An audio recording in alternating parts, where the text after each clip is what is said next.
नमस्कार, आप देख रहे हैं इंडियन न्यूज पंजाब हिमाचल। मैं हूं आपके साथ रंजीत। फटाफट खबरों की शुरुआत करते हैं।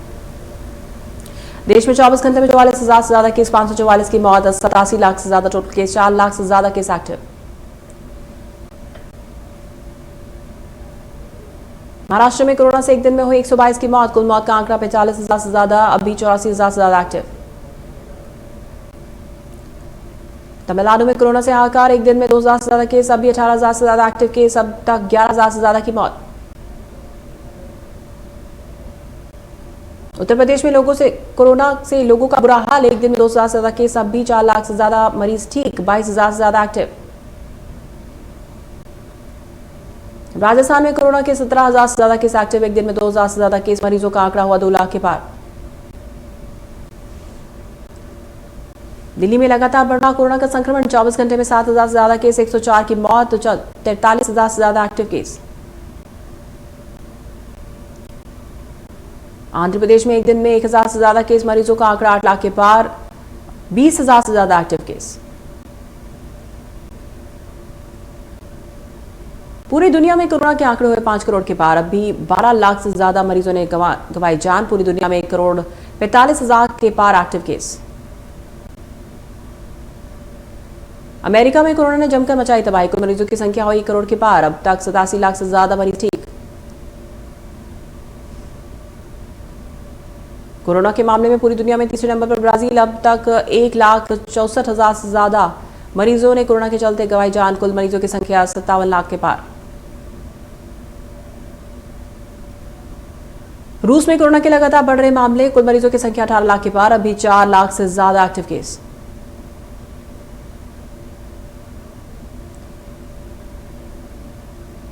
पंजाब में कोरोना का कहर बरकरार, पिछले 24 घंटे में 685 मामले सामने आए। पंजाब में संक्रमितों की संख्या 1,39,000 के पार, 5,000 से ज्यादा एक्टिव केस।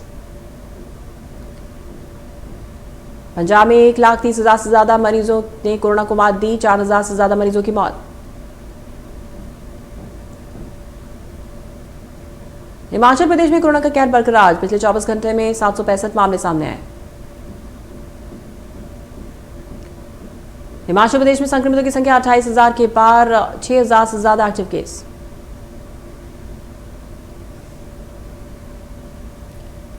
हिमाचल में 21,000 से ज्यादा मरीजों ने कोरोना को मात दी और 405 मरीजों ने अपनी जान गंवाई।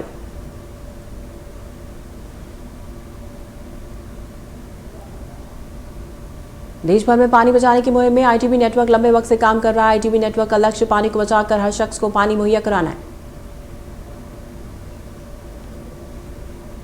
जहां बूंद बूंद पानी मैसर नहीं है, आईटीबी की मुहिम आखिरी बूंद को सरकार ने भी सराहा और आईटीबी फाउंडेशन को साल 2020 के जल शक्ति सम्मान समारोह के लिए चुना। जल शक्ति मंत्रालय की तरफ से आईटीबी नेटवर्क को यह सम्मान दिया गया। आईटीबी फाउंडेशन के फाउंडर और प्रमोटर कार्तिकेय शर्मा ने इस सम्मान को ग्रहण किया। साथ ही कार्तिकेय शर्मा ने जल शक्ति मंत्रालय का धन्यवाद करते हुए कहा कि इस अवार्ड से टीम का हौसला बढ़ेगा और आगे मजबूती के साथ जल संरक्षण को प्रमोट किया जाएगा।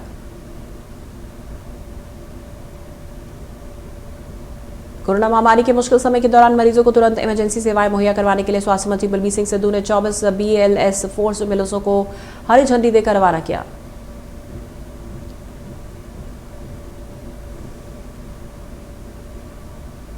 इस मौके पर स्वास्थ्य मंत्री ने कहा कि सरकारी अस्पतालों में एम्बुलेंस की कमी को पूरा करने के मद्देनजर पंजाब सरकार ने 100 अन्य एम्बुलेंस खरीदने की मंजूरी दी। फोर्ब्स मोटर्स से 61 और टाटा मोटर्स से 20 एम्बुलेंस की खरीद की गई है। उन्होंने बताया कि पहले पड़ाव में मेक इन पंजाब नीति को ध्यान में रखते हुए 77 एम्बुलेंस खरीदी गई।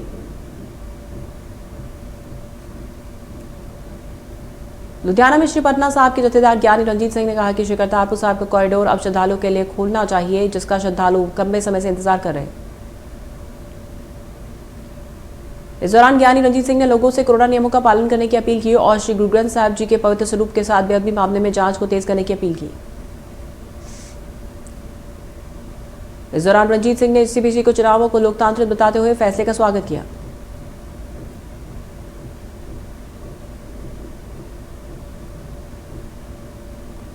मानसा के शहरी और ग्रामीण में श्रोमणी अकाली दल ने अध्यक्षों की नियुक्ति की। हसीमत कौर बादल की अध्यक्षता में प्रेम कुमार अरोड़ा ने को मानसा शहर का अध्यक्ष बनाया गया और गुरमीत सिंह को मानसा ग्रामीण की नियुक्ति की। दोनों नवनियुक्त अध्यक्षों ने पार्टी हाईकमान का आभार जताया और कहा कि जनता की सेवा में सदैव तत्पर रहेंगे।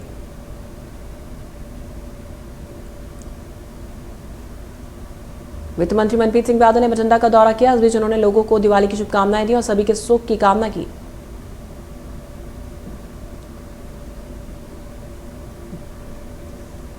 जालंधर के पटाखा मार्केट में दुकानदार पटाखा बेचने को तैयार बैठे हैं, लेकिन हर साल की तरह इस साल पटाखों की बिक्री नहीं हो रही, जिससे दुकानदार परेशान।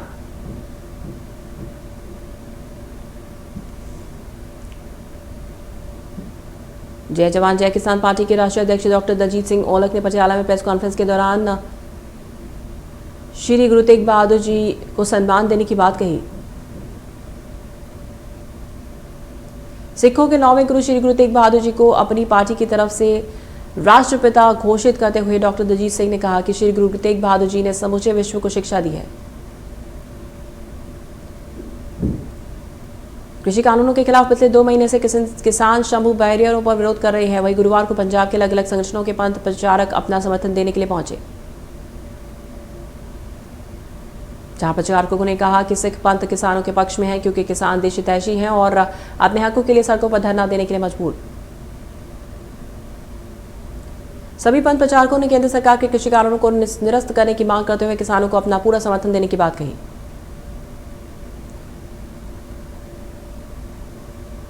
बठिंडा के खालसा स्कूल में अध्यापकों के आपसी झगड़े का मामला सामने आया। जानकारी के मुताबिक झगड़े की शुरुआत तब हुई जब एक अध्यापक को उसकी कुर्सी से हटाकर दूसरी जगह पर बैठने को बोला गया।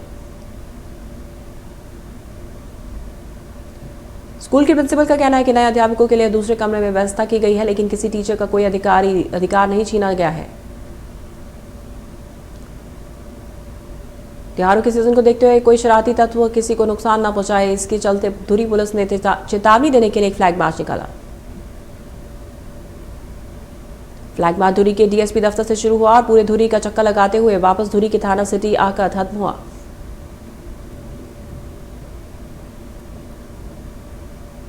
बठिंडा में पटाखा व्यापारियों को टेंट लगाने से दिक्कत का सामना करना पड़ रहा है। टेंट वालों की तरफ से उनसे ज्यादा पैसे वसूले जा रहे हैं।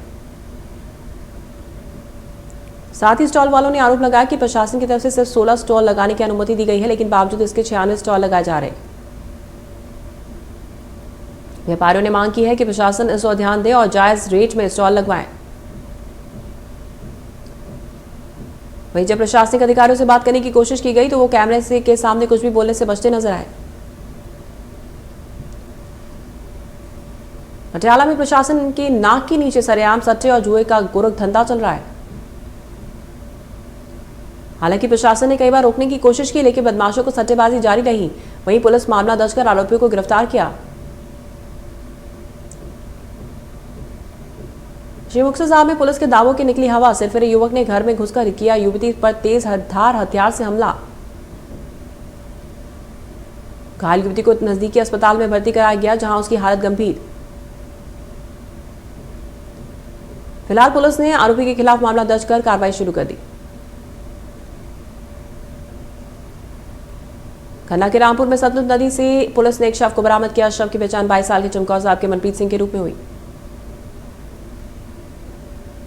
पुलिस ने बताया कि शव को यहां गला घोटने के बाद फेंका गया। पुलिस ने इस पर अज्ञात लोगों के खिलाफ मामला दर्ज कर लिया। मृतक मनप्रीत सिंह उर्फ सरी के पिता जसपाल सिंह ने पुलिस में बयान दर्ज कराया कि उनका बेटा एक मजदूर था और 9 नवंबर को माचीवाड़ा में उसे एक दोस्त का फोन आया। उसका बेटा अपने बैग में अपना मोबाइल फोन लेकर वो घर से निकल गया।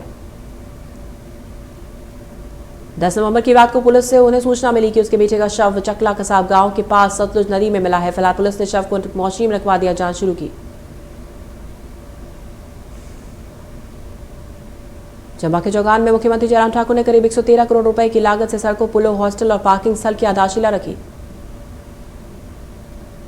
इस दौरान मुख्यमंत्री जयराम ठाकुर ने जनसमूह को संबोधित करते हुए कोरोना महामारी का प्रकोप अभी थमा नहीं है, ये कहा, इसलिए कोविड-19 के नियमों का पालन करें। चंबा के चायगन में करोड़ों की आधारशिला रखने से पहले सीएम जयराम ठाकुर को कार्यकर्ताओं ने शॉल और टोपी पहनाकर स्वागत किया।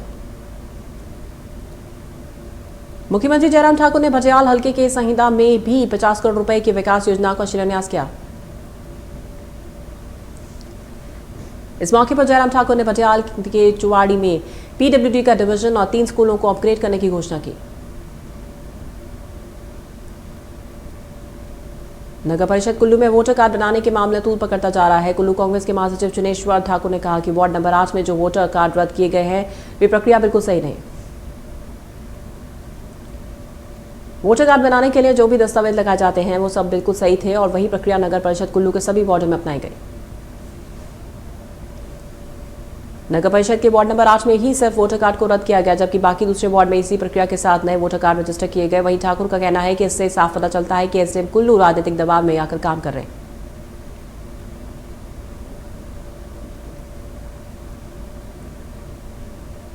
हिमाचल प्रदेश में बढ़ती महंगाई के खिलाफ कांग्रेस कार्यकर्ताओं ने प्रदेश भर के मुख्यालयों में धरना प्रदर्शन किया। राजधानी शिमला में कांग्रेस कार्यकर्ताओं ने राजीव भवन से डीसी ऑफिस तक रोष रैली निकाली और राज्य केंद्र सरकार के खिलाफ जमकर नारेबाजी की। कांग्रेस कार्यकर्ताओं ने धारा 144 तोड़ते हुए माल रोड पहुंचे और डीसी के माध्यम से राज्यपाल को ज्ञापन सौंपा। इस दौरान कांग्रेस अध्यक्ष कुलदीप सिंह राठौर ने सरकार को अल्टीमेटम देते हुए कहा कि अगर दाम कम नहीं होते हैं तो आंदोलन और तेज होगा।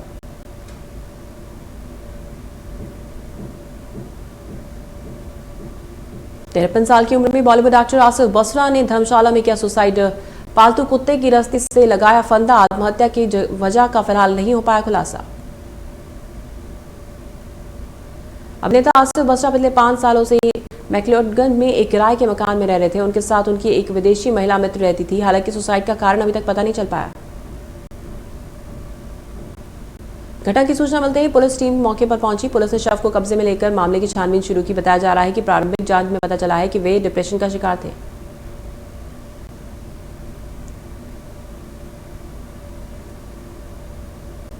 सुस्ती से जूझ रही देश की इकोनॉमी को बूस्ट करने के लिए केंद्र सरकार एक्शन मोड में नजर आ रही है। इसी के तहत वित्त मंत्री निर्मला सीतारमण ने प्रेस कॉन्फ्रेंस कर फिर से राहत दी। आत्मनिर्भर भारत रोजगार योजना के तहत 1.69 लाख संस्थाओं को 8300 करोड़ रुपए का लाभ दिया गया है। इससे 1 करोड़ 21 लाख से ज्यादा लोग लाभान्वित हुए हैं। आत्मनिर्भर भारत योजना 2.2 के तहत सरकार ने अहम बदलाव किया। सरकार इससे जुड़े कर्मचारियों को ईपीएफओ से जोड़ेगी। ऐसे कर्मचारी जो पहले पीएफ के लिए रजिस्टर्ड नहीं थे और उनकी तनख्वाह 15,000 से कम है तो उनको इस योजना का लाभ मिलेगा। निर्मला सीतारमण ने बताया कि 10 सेक्टरों के लिए 1.46 लाख करोड़ रुपए की प्रोडक्शन लिंक्ड इंसेंटिव योजना बनाई गई। इससे रोजगार और घरेलू विनिर्माण को बढ़ावा मिलेगा। पहले ये योजना 3 क्षेत्रों में शुरू की गई। Emergency credit line guarantee scheme की डेडलाइन बढ़ाकर 31 मार्च 2021 कर दी गई है। कोरोना संकट के बीच केंद्र सरकार ने आसान शर्त पर कर्ज उपलब्ध कराने के लिए स्कीम को लॉन्च किया। वित्त मंत्री निर्मला सीतारमण ने बताया कि बीते दिनों के लिए फैसलों की वजह से जीएसटी कलेक्शन बढ़ा है। सालाना आधार पर इसमें 10% की तेजी आई। बैंक क्रेडिट में 23 अक्टूबर तक 5.1% तेजी आई। 16 नवंबर को शपथ ले सकते हैं नीतीश कुमार।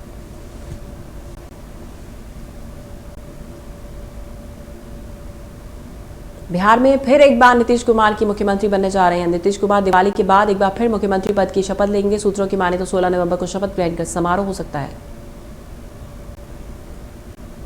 नीतीश कुमार इस बार 7वीं बार बिहार के मुख्यमंत्री के रूप में शपथ लेंगे। सबसे पहले साल 2000 में वो मुख्यमंत्री बने थे और तब से अब तक अलग अलग मौकों पर वो शपथ ले चुके हैं।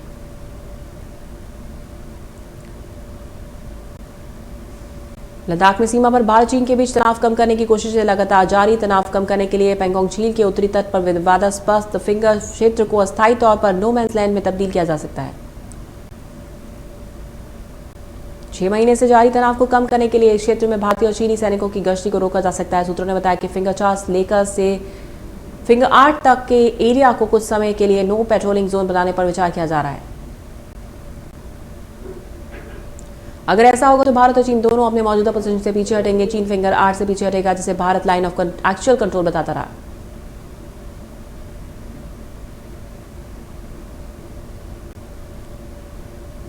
दिवाली से ठीक पहले दिल्ली एनसीआर में कोरोना वायरस के मामलों में तेजी और हवा की गुणवत्ता में आई खतरनाक गिरावट ने लोगों की परेशानी बढ़ाई। लगातार बढ़ रहे प्रदूषण के कारण सांस संबंधी परेशानियों से लोग जूझ रहे हैं। काफी मुश्किलें बढ़ गई हैं। लोग कोविड-19 से संक्रमित भी हो गए हैं। सुबह से ही पूरी दिल्ली में प्रदूषण की परत देखने को मिली। दिल्ली के ITO विजय चौक, इंद्रलोक और सराय रोहिल्ला समेत राजधानी के सभी इलाकों में खराब हवा वाली धुंध की चादर छाई रही। दिल्ली में पिछले 24 घंटे का औसत AQI 476 दर्ज किया गया।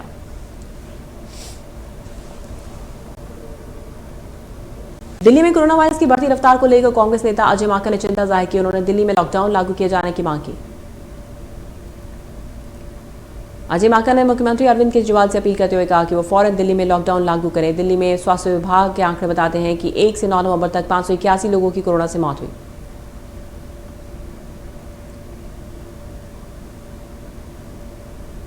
दिल्ली में तेजी से कोरोना संक्रमण के बढ़ते मामलों को देखते हुए दिल्ली हाईकोर्ट ने अरविंद केजरीवाल को सरकार को फटकार लगाते हुए उनकी कार्यप्रणाली पर सवाल उठाए। हाल ही में हुए सेरो सर्वे रिपोर्ट का जिक्र करते हुए कोर्ट ने कहा कि रिपोर्ट देखने से लगता है कि दिल्ली में हर 4 में से 1 शख्स कोरोना से संक्रमित है और हर घर में कोई न कोई कोरोना महामारी की चपेट में आ चुका है।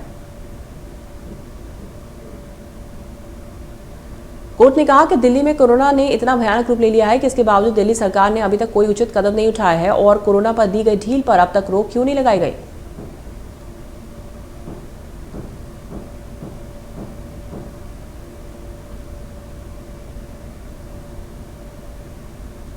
दीपावली और छठ महापर्व के मद्देनजर यात्रियों की बढ़ती संख्या देखते हुए रेलवे ने व्यापक तैयारियां कर ली। स्पेशल ट्रेनों की संख्या बढ़ाने के साथ ही भीड़ प्रबंधन का भी खास इंतजाम किया गया। रेलवे बोर्ड के CEO और अन्य वरिष्ठ अधिकारियों ने नई दिल्ली रेलवे स्टेशन का जायजा लिया। बढ़ती हुई भीड़ को देखते हुए सभी मुख्य स्टेशन से पूर्वांचल दिशा की तरफ जाने वाली ट्रेनों को संचालित किया जाएगा।